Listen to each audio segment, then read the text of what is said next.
할렐루야. 네, 하나님이 사랑하시는 세순교회에서 귀한 동력과 말씀의 교제를 허락하신 하나님과 우리 성도님들께 감사를 드립니다. 이 시간 말씀과 저의 이야기를 나눌 때에 오늘도 살아 역사하시는 우리 주님의 음성을 듣는 복된 시간 되기를 간절히 소망합니다. 오늘 본문은 예수님이 유월절을 맞이하여서 예루살렘으로 입성하는 장면입니다.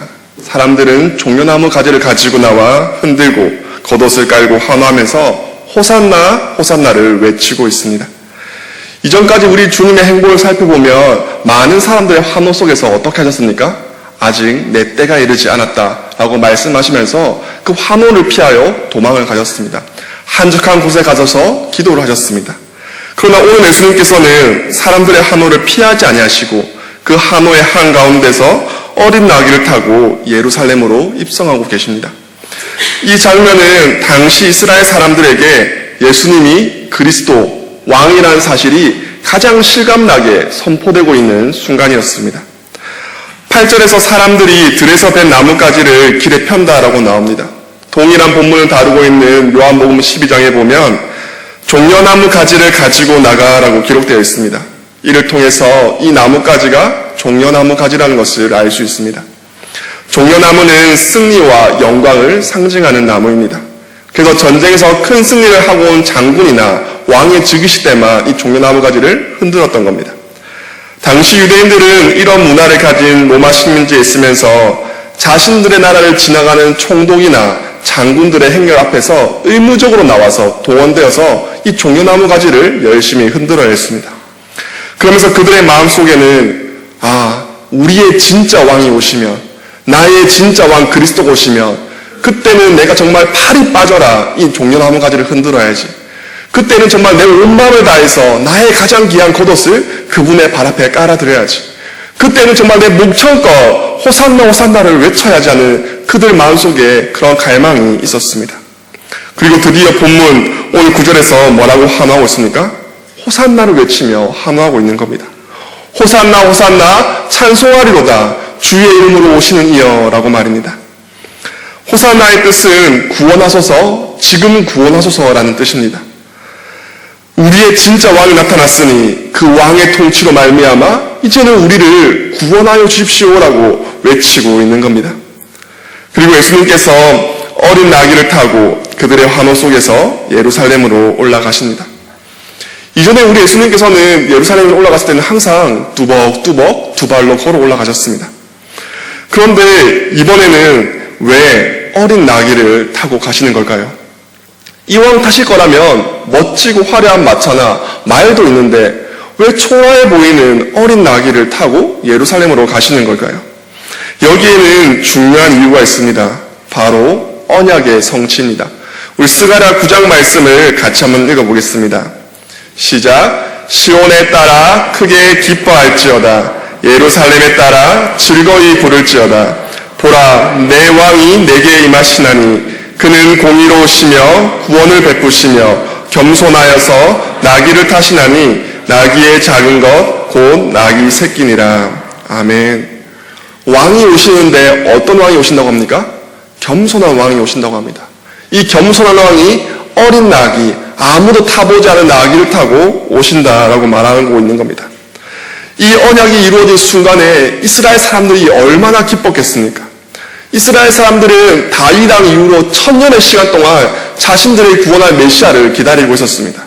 그러니 이 기쁨의 환호성의 크기를 우리는 상상조차 할 수 없을 겁니다. 그런데 이런 순간이라서 너무나 아쉬운 것이 있습니다. 말씀이 이루어지는 것을 보면서 막 신나게 환호하고 있는데 갑자기 현타가 오는 겁니다.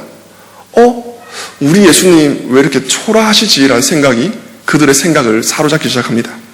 왜냐하면 이 시기에는 다른 두 명의 왕이 예루살렘으로 입성하고 있었기 때문입니다. 첫 번째 왕은 로마를 대표하는 그 로마의 총독이 이 유월절을 맞아서 이 예루살렘으로 입성하였습니다.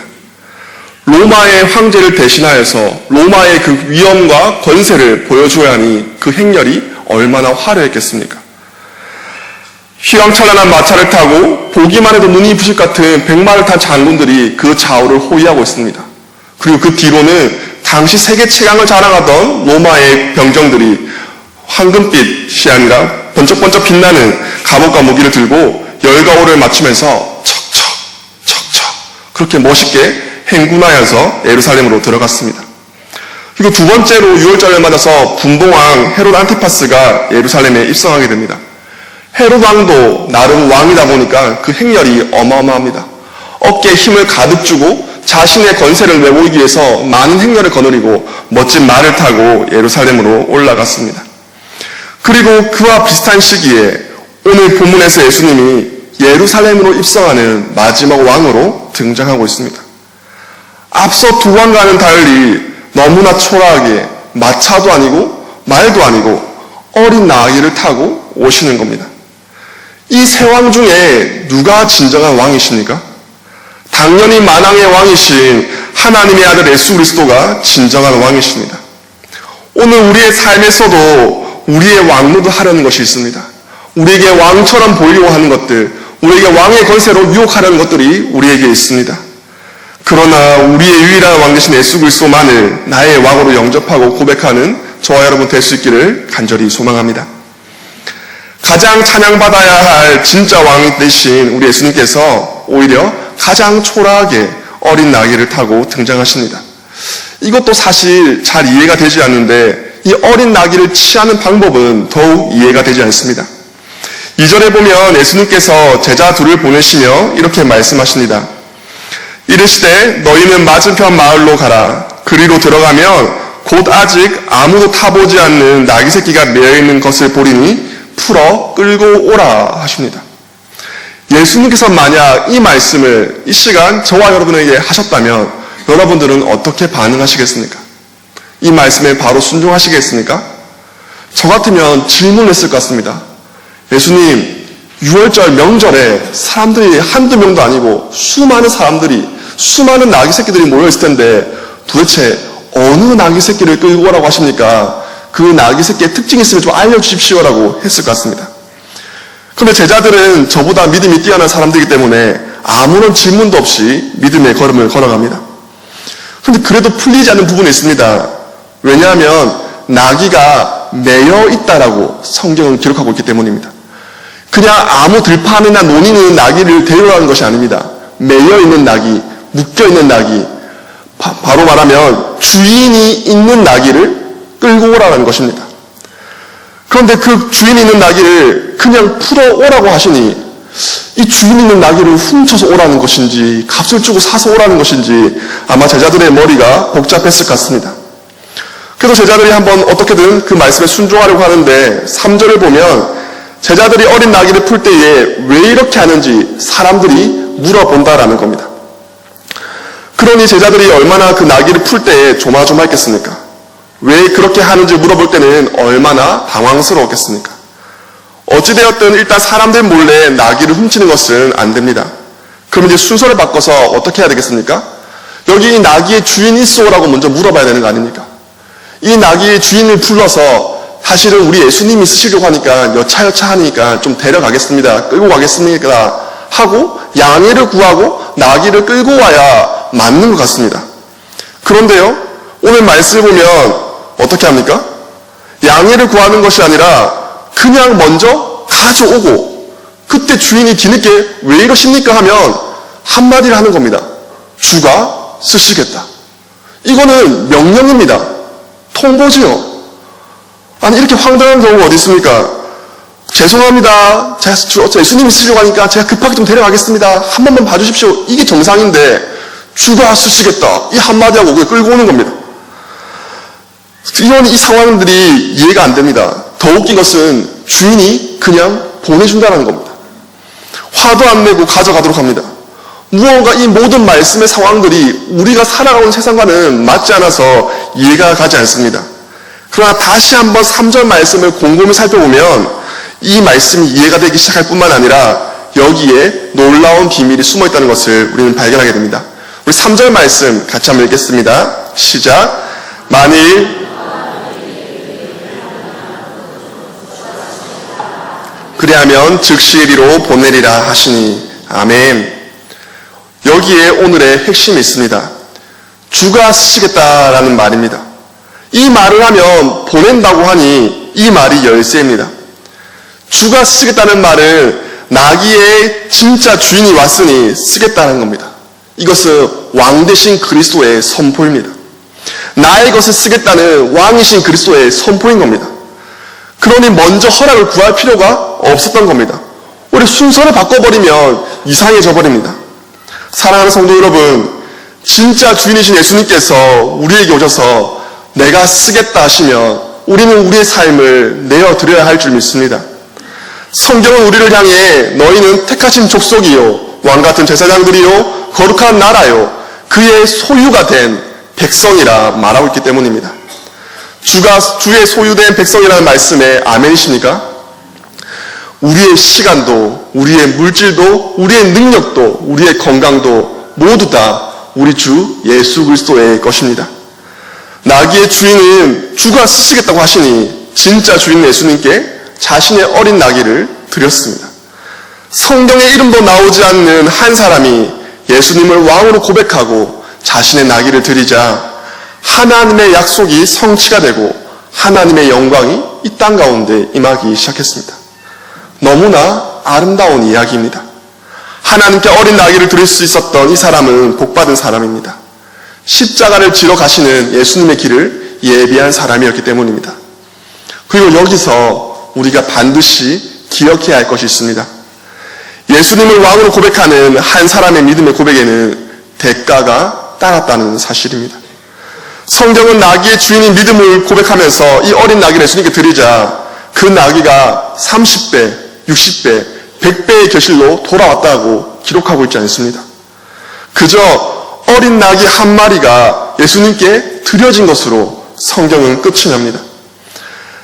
여기에 나오는 성경 본문의 정황상 이 어린 나귀는 주인에게 매우 소중한 존재였을 겁니다.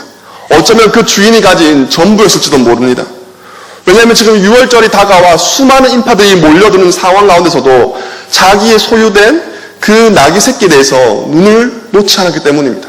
제자들이 와서 끈을 풀려고 할 때 바로 달려와서 무슨 일 하는 거냐라고 물을 정도로 주인의 관심은 온통 어린 나귀에 있었기 때문입니다. 그리고 또 한 가지, 나귀를 왜 키웁니까? 물건을 싣거나 타려고 키웁니다. 그런데 아직 한 번도 타보지 않았다고 성경 기록하고 있습니다. 이 말이 무엇이겠습니까? 타기 아까워서, 물건 싣기 아까워서 그렇게 애지중지 키웠던 것입니다. 이 나귀는 결코 힘이 없지 않았습니다. 왜냐하면 33살의 건장한 청년이신 예수님을 태우고 예루살렘으로 올라갔기 때문입니다. 그러니 이 나귀는 주인에게 매우 소중한 존재였습니다. 그런데 이 아까운 것, 애지중지하는 것을 예수님께 드림으로 성경은 끝이 나버립니다. 이와 같은 이야기가 성경에 또 등장합니다. 가난한 과부가 헌금함에 두렙돈을 넣은 이야기입니다. 마가복음 12장 말씀 우리 함께 읽겠습니다. 시작. 그들은 다 풍족한 중에서 넣었거니와 이 과부는 그 가난한 중에서 자기의 모든 소유 곧 생활비 전부를 넣었느니라 하시니라. 아멘. 지금도 그렇지만 당시의 과부는 도저히 혼자의 힘으로 살아갈 수 없는 존재들이었습니다. 가난한 존재였습니다. 그래서 성경은 이 과부를 뭐라고 하고 있습니까? 가난한 자들 중에서 더 가난한 자라고, 가난한 과부라고 말하고 있습니다. 그런데 이 가난한 과부가 무엇을 하고 있습니까? 자신이 가진 두렙돈을 하나님께 드리고 있습니다. 사실 이 두렙돈의 절대적인 가치는 얼마 되지 않습니다. 오늘날로 1,000원, 2,000원 정도에 불과한 돈입니다. 그러나 이 두렙돈은요, 하나님을 나의 하나님으로, 나의 왕으로 고백하기 위한 과부의 모든 소유, 곧 생활비 전부였습니다. 하나님을 나의 왕으로 고백하기 위해 이 과부는 자신의 생명을 드렸던 겁니다. 그래서 예수님께서 이 가난한 과부는 헌금함에 넣는 모든 사람들보다 더 많이 넣었도다라고 말씀하셨습니다. 그런데요, 이 이야기도 여기서 끝이 나버립니다. 마침내 이 가난한 과부가 거부가 되었더라는 말이 성경 어디에도 등장하지 않습니다. 그저 하나님을 나의 왕으로 고백하기 위해 가장 귀한 것을 드렸더니 하나님께서는 그것을 가장 귀한 것으로 받아주셨다라는 것으로 성경을 마치고 있습니다. 나귀의 주인 예수님께 드린 그 어린 나귀 새끼도 멋진 준마와 마차에 비하면 비교할 수조차 없는 보잘것없는 것이었습니다. 그러나 분명한 것은 나에게 소중한 것이 내 손에서 없어졌다는 겁니다. 대가를 지불하고 믿음을 고백했던 겁니다. 우리도 하나님을 나의 왕으로 고백하고 싶어 합니다. 머리로는 그것이 얼마나 좋은지, 얼마나 영광스러운지 잘 알고 있습니다. 그런데 막상 그 고백의 자리에 서는 것이 쉽지가 않습니다. 우리의 삶에서 고백되기가 부담스럽습니다. 우리가 주님의 것이라면 내가 가진 모든 것 또한 주님의 것이라서 그냥 주님께 드리면 되는 것인데 이 과정이 쉽지가 않은 겁니다.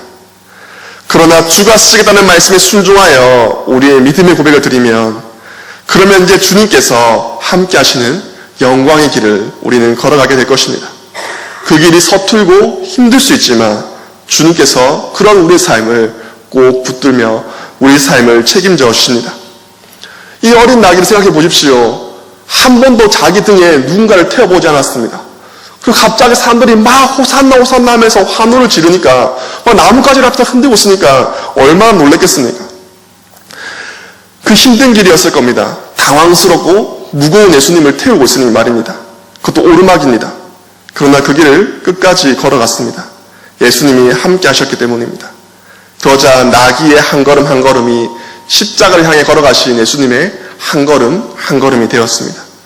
이와 같이 우리의 순종의 한 걸음 한 걸음도 다시 오실 주님의 한 걸음 한 걸음이 되어갈 것입니다. 나귀를 드린 한 사람, 예수가 왕이라 믿음의 고백을 드린 한 사람의 고백이 십자가 언약을 성취하는 데 사용되었다면 오늘 우리가 예수님을 왕으로 고백하며 살아갈 때에 우리를 통하여 분명히 다시 온다 약속하신 주님의 언약이 성취될 것입니다. 오늘 이 밤에 주님께서 우리의 왕이 되시길 원하시며 말씀하십니다. 우리에게도 주가 쓰시겠다 말씀하십니다. 주님께 우리의 모든 것을 내어드릴 수 있기를 간절히 소망합니다. 혹여 우리 가운데 주님께 드리고는 싶은데 내가 가진 것이 너무 초라한 것 같아서 망설여지는 분이 계십니까? 그럴 때에 나귀가 있는 모습 그대로 쓰임받았다는 것을 꼭 기억하시기를 바랍니다. 초라한 어린 나귀가 멋진 백마로 화려한 마차로 변하지 않았습니다. 만왕의 왕 예수 그리스도께 어울리는 형상으로 나 어린 나귀가 변해서 쓰임받은 것이 아닙니다. 왕 대신 예수님께서 어린 나귀의 타신이 그 어떤 준마보다도 존귀하고 가치롭게 사용받은 겁니다. 우리의 삶도 내가 잘나서가 아니라 예수님의 손에 있으며 예수님의 내 삶을 다스리시고 내 삶을 타워주시면 우리의 삶이 존귀해질 줄 믿습니다. 존귀한 자가 되고 싶지 않으십니까? 우리 주님께 내 삶을 드리면 우리는 존귀한 자가 되는 겁니다. 주님이 내 시간을, 내 물질을, 내 건강을, 내 인생을 잡아주시면 우리의 삶은 그 어떤 것보다도 아름답고 가치 있어지는 것입니다. 어린 나귀가 변해서 쓰임받지 않았습니다. 하나님이 쓰시겠다 하시고 사용하시니 존귀하게 사용된 것입니다. 저는 지금 선교사로, 목사로 이 자리에 서 있지만 저도 사실 이 주가 쓰시겠다는 말씀 앞에 온전한 순종을 하지 못했음을 고백합니다. 저는 고등학교 때 선교사로 서원을 해버렸습니다. 얼떨결에 일어났던 것입니다. 그런데 그래놓고 이 너무나 부담스러운 사명을 그저 잊어버리고 살았는지도 모르겠습니다. 잊고 싶었는지 모르겠습니다. 그러나 대학교 1학년 때 중간고등학교 때 하지 않았던 방황을 뒤늦게 하면서 하나님께 이렇게 말씀드렸습니다. 하나님, 이제는 제가 죄인이라서 하나님 주신 이 사명 앞에 설 수 없습니다. 라고 그렇게 말씀을 드렸던 것 같습니다. 그러나 그때 하나님께서는 그렇게 제가 죄인이라고 하나님의 사명을 도망치려는 저를 사로잡아서 내가 너를 사랑한다 말씀해 주셨습니다. 이 놀라운 구원의 은혜도 불구하고 저는 바로 순종의 자리로 달려가지 않았습니다. 그러다 하나님께서 저에게 하나님 나라를 꿈꾸게 하시고 튀르키예로 부르실 때도 저는 주님 제가 여기 있사오니 저를 사용해 달라고 쉽사리 고백하지 못했습니다. 대학 3학년 때 처음 본 튀르키예 이스탄불은 분명 매력적이고 이상적인 사역지였습니다. 수많은 튀르키예 청년들이 모이는 것은 당연하고 그 주위에 있는 중앙아시아, 북아프리카, 발칸반도 또 많은 지역에서 이 20만 명이 넘는 무슬림 유학생들이 모여들어 있었기 때문입니다. 그때 제 머릿속에는 이 많은 유학생들이 복음을 듣고 다시 자기 나라에 가서 복음을 전하는 것들이 꿈꿔지면서 정말 심장이 두근두근 거렸습니다. 그리고 마침 선교사님도 저를 콜링하셨습니다. 그러나 저는 겸손을 가장한 거절을 하였습니다. 하나님, 저는 아직 하나님 복음에 어울리는 멋진 포장지가 아닙니다. 화려한 마차도 멋진 준마도 아닙니다. 그런 지금 모습 말고 좀 더 멋있어지면, 좀 더 괜찮아지면 그때 다시 오겠다라고 말씀드렸습니다. 대신 제가 해마다 선교지로 오겠다고 약속을 했습니다. 그리고 1년 뒤 다시 찾은 튀르키예에서 단기 선교 기간 동안 놀라운 일이 났습니다. 하나님께서는 말도 잘 통하지 않는 저를 사용하셔서 제가 만나서 복음을 전하는 모든 사람들마다 아멘으로 화답하는 역사를 보게 하셨습니다. 저는 아직 하나님, 제가 준비가 되지 않았다고, 저는 부족하다고, 그래서 할 수 없다고 말하였는데 하나님께서는 네가 아니라 내가 능력이다, 복음이 능력이라는 것을 저에게 경험하게 해주셨습니다. 그러면서 저희가 가지고 있는 상식을 하나씩 변화시켜 주셨습니다. 저는 세상에서 영향력 있는 사람이 되고 싶었습니다. 멋진 사람, 근사한 사람이 되고 싶었습니다. 왜냐하면 그렇게 모든 사람들이 제 말에 귀를 기울여줄 때 그때가 복음을 전할 때라고 생각했기 때문입니다. 그런데요, 제가 사람들에게 복음을 전하는 순간은 어떤 순간이었냐면 제가 그렇게 괜찮은 사람이 아닐 때였습니다. 제가 그때 말씀에 순종해 보겠다고 두벌옷을 준비하지 말라는 말씀에 순종해가지고 진짜 한 벌옷만 입고 여름에 갔던 바로 그때였습니다. 얼마나 냄새가 났겠습니까? 왜요? 옷을 못 바르니까. 그런 비루한 저의 모습 속에서 제가 사형리를 전하면서 복음을 전하니까 그 사람들이 아멘, 아멘 하는 겁니다. 저는 제가 괜찮은 사람, 좋은 스펙을 가진 사람이 되려고 준비했었습니다. 그래야 복음을 전할 줄 알았거든요. 근데 그 사람은 제가 어떤 학벌을 가졌는지, 어떤 스펙을 가졌는지 아무것도 모를 때 그냥 예수의 복음만 듣고 아멘으로 화답하였습니다. 그러면서 저는 하나님께서는 저에게 하나님이 쓰시면 주가 쓰시면 된다는 것을 경험하게 해주셨습니다. 이런 경험이 있고 난 다음에 저는 곧장 휴학을 하고 1년 단기 선교를 가게 되었습니다. 정말 호기롭게 신나게 사역을 시작했습니다. 왜 안 그렇겠습니까? 한국에서 복음 전하면 아무도 아멘 안 하는데, 저리 가라고 하는데, 거기서는 예수님 입만 전하면 다 아멘 해버리니까 너무 신이 났습니다. 그런데요, 얼마 지나지 않아 이 신났던 기분은 온데간데 사라지고 두려움이 저에게 엄습하기 시작했습니다. 왜냐하면 사람들이 어느 순간 아멘을 하지 않는 겁니다. 복음을 전하면 거절하기 시작합니다. 저를 멸시하는 눈빛으로, 경계하는 눈빛으로 바라보기 시작하는 것에 너무나 많은 두려움을 느꼈습니다. 제가 이 당시에 얼마나 두려움에 사로잡혔냐면 제가 지나가다가 길거리에 전도지 한 장 받았습니다. 거기에 예수라는 글자가 적혀 있었는데 저는 제가 예수라는 글자를 받았다는 것만으로도 저에게 해코지가 될까봐 얼른 그 전도지를 품 안에 숨겼습니다. 그리고 기숙사로 막 와서 뒤늦게 그 전도지를 하나 차근차근 읽어보았습니다. 근데 읽어보니까 예수님의 어머니를 믿으라는 내용이었습니다. 이단의 전도지였던 거죠. 제가 그때 얼마나 울었는지 모릅니다. 하나님, 진리를 가진 사람은 전대요. 목숨 걸고 전해야 할 사람은 전대. 오히려 거짓을 가진 사람들이 복음을 열심히 복음이라 여기며 전하고 있었기 때문입니다. 그래서 그때 정말 많이 울면서 하나님께 기도하면서 또 회복되고 다시 복음을 전하는 일이 있었습니다. 이 사건은 저에게 장기 선교에 대한 생각으로 이어졌습니다. 저는 어렸을 때부터 예수를 믿었고요. 그리고 선교를 나갈 정도로 나름대로 열정도 있었습니다. 그런데 이런 나도 복음을 전하는 것이 너무나 두려워지는 순간이 찾아온다면 내가 복음을 전했던 그 사람들이 다시 또 복음을 전할 수 있을까? 그 사람들은 두려워하지 않을 수 있을까라는 생각이 제 머릿속을 떠나지 않았습니다. 그런데 저는 그러한 생각이 들면도 불구하고 도무지 순종할 수가 없었습니다. 왜냐하면 여전히 부족한 제 삶이지만 저에게는 두레똥과 같은, 저에게는 어린 낙이 새끼지만 너무나 저에게 가진 전부 같은 소중한 제 인생이었기 때문입니다. 그래서 저는 순종하기 위해 기도했다기보다는 불순종하기 위해서 기도했습니다. 그래서 기도하는 가운데는 이런 생각이 들었습니다. 언제 가장 행복하냐라는 질문이, 아주 근본적인 질문이 제 안에 생겼습니다. 제가 마침 기도하고 있지 않습니까? 그래서 제 안에서 이렇게 대답했습니다. 지금처럼 하나님을 예배하고 기도하는 이 순간이 가장 행복하다라는 고백을 했습니다. 그러다 조금 있다 다시 한번 또 생각이 들기 시작합니다.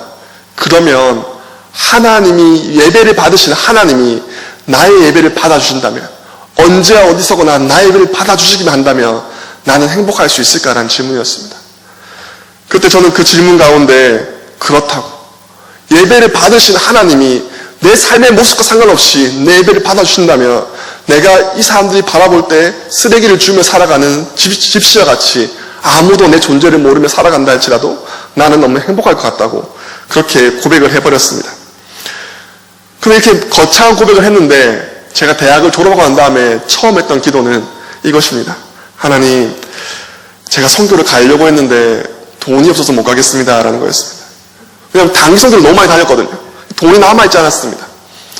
그러자 하나님께서는 저에게 정부 초청 장학생이라는 길을 여셔서 이슬람 선교를 위한 돈이었는데 그 돈으로 하나님 나라 선교를 할 수 있도록 저를 인도해 주셨습니다. 그래서 이제 새로운 장기 사역자로서의 삶이 시작되는구나 하면서 이제는 나에게 장밋빛 미래가 있겠지라고 신이 났습니다. 그러나 그 신남도 얼마 가지 못했습니다. 이 정부 초청 장학생 프로그램을 지원할 때에 영어 성적을 제출해야 되는데 토익 성적을 제출해도 된다라고 나와 있었습니다. 원래 토익 성적은 대학원에서 받아준 성적이 아니거든요. 저도 이상하다 하면서 그냥 있는 성적이 토익 성적이라서 토익 성적을 내고 합격을 해버렸습니다. 합격을 했는데 현지에 가니까 이 영어 성적으로는 안 된다고 하는 겁니다. 당연한 일이거든요. 그래서 저는 그때 엄청 불평을 했습니다. 하나님, 이럴 거면 부르지를 마시던가 불러놓고 왜 안 되냐고 그러시냐고. 그렇게 저의 감사의 기도 제목이 막 불평의 기도 제목으로 바뀌면서 이것 때문에 이 학교를 저 학교를 옮겨다니면서 한 2년 정도의 시간에 공백이 있었습니다. 그러다가 그렇게 이제 또 제 삶이 지나갈 때에 이제 저를 알고 있던 현지인이 한국에서 물건을 수입하고 싶은데 이 일을 좀 도와주면 안 되겠냐, 동업을 해보자 해서 하나님이 그럼 공부가 아니라 비즈니스로 내 길을 여시나 보다, 선하신 하나님 하면서 막 준비를 했습니다. 그런데 갑자기 경제 위기가 와가지고 달러가 너무 비싸져 버려가지고 이 사업을 펼쳐보지도 못하고 계약 단계에서 어그러져 버렸습니다. 그래서 저는 또 허송세월 해버린 거죠. 힘은 힘대로 쓰고 아무런 열매를 얻지 못한 상황이었습니다. 그러던 중에 저에게 이번에는 한국어 학원을 차려보자라는 제안이 들어왔습니다. 왜냐하면 제가 문화사역을 하면서 한국어 교실을, 한국어 캠프를 여러 도시마다 열고 있었기 때문에 그때 알게 된 친구가 저에게 동업을 제안한 겁니다. 그래서 저는 나는 해줄 수 있는 게 없으니까 네가 준비하면 해주겠다. 내가 저희 그때 한국어 교사 자격증을 들고 있어가지고 그 자격증을 빌려준 대가로 제가 원장을 하고 그 친구가 사장을 하는 걸로 이렇게 서로 협의가 되었습니다. 너무나 잘 준비가 되었습니다. 저는 안 하려고 아무것도 안 도와줬는데 너무나 잘 진행되었습니다. 그런데 그래서 한국에 돌아와서 제가 여름에 들어와서 이제 9월부터 제가 이제는 학생이 아니라 학원 사역을 통해서 복음을 전하려고 합니다라고 보고를 하려고 들어왔었습니다. 근데 그때 갑자기 뉴스가 막 터져 나옵니다. 튀르키예에서 쿠데타가 터졌다고. 그래서 그 쿠데타가 일어나면서 군부 세력과 교육부 세력들이 다 숙청을 당해버렸습니다. 저와 함께 동업을 하기로 했던 그 친구가 연락이 되지 않습니다. 제가 가지고 있던 학원 허가증이 그냥 종이 조각이 되어버렸습니다. 그렇게 이제 한국에서 보고도 하지 못하고 급하게 귀국을 해서 돌아가서 그 상황 가운데 낙담하고 있었습니다. 튀르키예에서의 제 삶은 개인적으로만 보자면 실패의 연속이었습니다. 그래서 너무나 포기하고 싶었습니다. 하나님께 제 인생을 젊음을 드렸는데 아무리 시간이 흘러도 가난한 과부가 마침내 거부가 되었더라, 하나님께 복받아 잘 됐더라는 이야기가 제 삶에서는 들려오지 않았기 때문입니다.